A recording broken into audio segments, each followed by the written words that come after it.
লক্ষ্মীপুর আপনারা সবাই চিনেন। আমি এই এলাকারই সন্তান।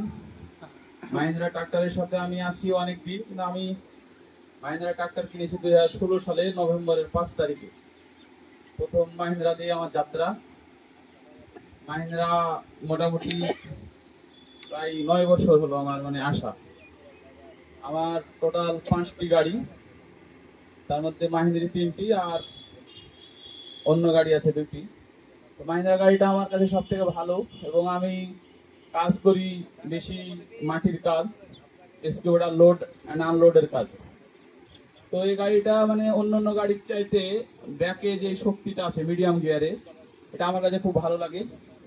এই জন্যই বেশি আমি এই বডির ক্ষেত্রে গাড়িটা বেশি চালাই।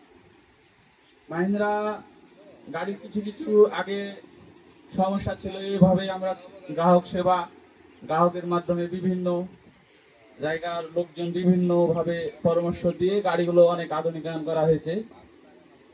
আমার গাড়ি যেরকম একটা 16 সালের গাড়ি এক মডেল, পরে আবার কিনেছি আরেক মডেল, পরে আবার কিনেছি আরেক মডেল, এখন আবার আরেক মডেল। মডেল যত প্রযুক্তি আসছে মাহিন্দ্রা আগে নিয়ে আসে। এই মিডিয়াম গিয়ারটা কারো কিন্তু ছিল না, এ প্রথম আসছে। এই হচ্ছে অবস্থা। মাহিন্দ্রা গাড়ি এমনিতে অলওয়েজ সব দিকই সুন্দর। কালার বলেন, তারপর শক্তির দিক দিয়ে বলেন, সবকিছুতেই মাহিন্দ্রা অলরাউন্ডার। এই গাড়িটি আসলে আমি যেভাবে সাজ দিই, আমি বিভিন্ন এখন গুগলের যুগ, এআই এর যুগ, আপনারা গুগল সবাই চিনেন। মোবাইলে যাই যদি সার্চ দেন যে মাহিন্দ্রা ব্র্যান্ডটা আসলে কি, তো বুঝতে পারবেন যে কি আসলে এটা বিশ্বের 1 নাম্বার ব্র্যান্ড। মাহিন্দ্রা, আমার ভাই মূলত বিদেশে থাকতো কাতারে। তো আমার ভাই একটা 4 হুইল গাড়ি চালাতো মাহিন্দ্রা। তো তখন ওই আমাকে পরামর্শ দিয়েছিল যে আপনি তুমি মাহিন্দ্রা গাড়িটা কিনো, অন্য গাড়ি কেনার দরকার নাই। ওই তখন থেকে মাহিন্দ্রাতে আসা, এই হচ্ছে অবস্থা।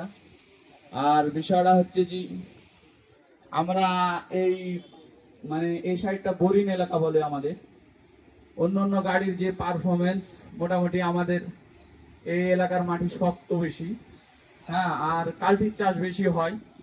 সেক্ষেত্রে কাল্টি এই গাড়ির অনেক ক্ষমতা, এই কাল্টির দিক দিয়েও অনেক আগে আছে। ভালো সমস্যা যেগুলো ছিল, মাঝে মাঝে সমস্যাগুলো এগুলো সমাধান করার কারণে আমাদের ইঞ্জিনিয়ার মেকানিক্স আমাদের পাশেই সবসময় থাকে। এই হলো অবস্থা। সব মিলাই সবকিছুতেই 100 দেওয়া সম্ভব নয়।